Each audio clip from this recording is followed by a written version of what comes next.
Peace, everybody. This is Thomas Amal. I just wanted to take a few minutes to make another video. Continuing on with my commitment to do a better job of learning more information, being able to place this information out, complete videos, do more blogs, just to be more of an overall well-rounded person when it comes to this internet marketing. That will definitely lead to better and bigger things for me, as well as to help others gain information and play a role in helping them gain more success. With that being said, recently I've started taking up listening to a number of people that have been in sales over the years, over the last 50 to 100 years. I've been more involved in looking at motivational speakers because I just like hearing the way people talk. I'm real big on listening. That was one of the things that I was taught at a very young age, is that listening is a skill. It's something that you have to learn to do. And once you're able to listen, then you sit back, you gather all of that information, and then you learn how to make a response. But I've also been taught to think 5 times before you do or say anything.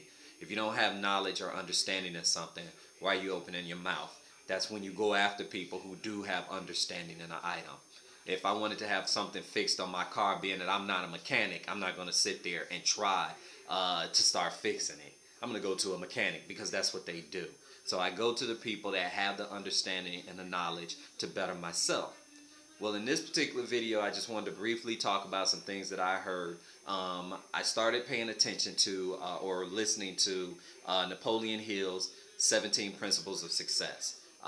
These principles have been out for many, many moons, and they're still being used today. He's basically like a disciple of Andrew Carnegie, who's considered the greatest salesperson that's ever lived, and all of his principles are still in effect today. Well, he made a term or a comment in regards to something called the 4 Horsemen.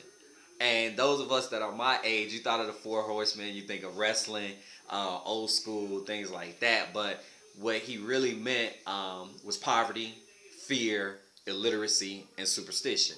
And if you sit back and think about it, poverty, most of us are impoverished. Most of us are a check away from losing everything. Most of us are less than 3 months of no income, of having serious issues. You want to talk about thinking about what you'll eat tomorrow. We're talking about eating today. So poverty is a huge factor. Fear is really self-explanatory. Fear, most of us are scared of what we don't know and what we don't understand. Many of us are scared to make that leap and attempt to develop something, to start a business, to go to school and receive education, which leads right into the illiteracy part. Education is very key. In this particular country, I personally believe, and I think many more people will recognize that in most cases in this particular country, the educational system is going to hell. It's a shame of what's going on. Our teachers are not getting as much assistance as they need. It starts at home, but we still need to upgrade and modify this educational system. There should not be such huge discrepancies or disparities.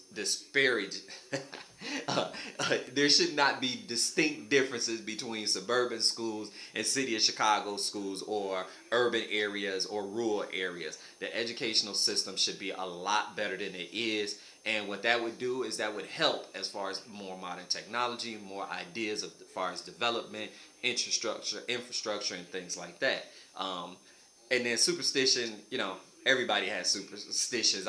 When I played sports, I had to have a penny or a dime in my pocket. I used to sleep with my baseball bat. So superstitions, those things are something that have come down from grandmama and them and made it all the way down to you. And it's just something that we need to work on. But also he mentioned something that is such a privilege that we have, and we really don't realize it.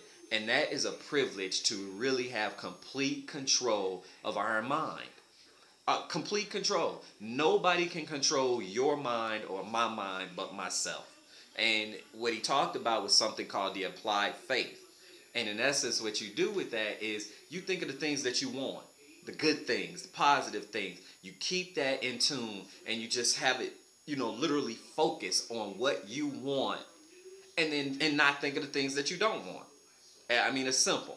I want this. I'm going to get this. I'm going to become focused. I'm going to learn every different way and opportunity and avenue to get what I want. And that comes along with that applied faith. But, you know, the main aspect of it is to know what you want. You know, to give gratitude daily. You know, everybody said, give glory to God, thank you, blah, blah, blah. And I mean everything that happens, a positive, you should say thank you. You know, I'm happy, and show appreciation. And to keep an open mind.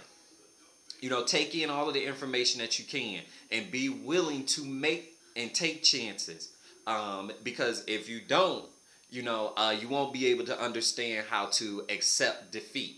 I was taught many, many years ago in my belief that certain people, especially business people, they make no mistakes for they make no excuses for their failures.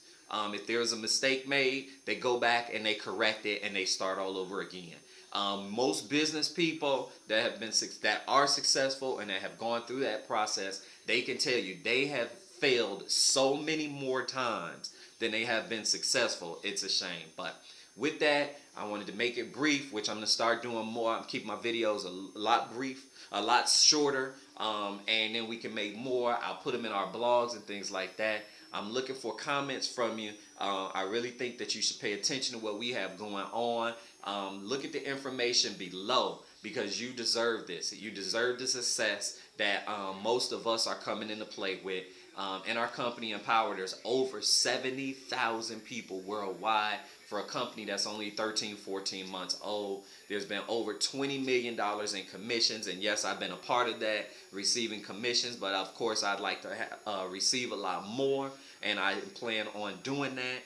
I think you also want to have that opportunity and should take advantage of that opportunity. So pull out whatever is needed, which you know what's needed. Sign up. Come on with us. Let's work together. You deserve it. We deserve success. Let's do everything we can to get involved. Check out the video information and the link and all of that information that I have at the bottom of this. I look forward to talking to you very soon, and we can go from there. Peace.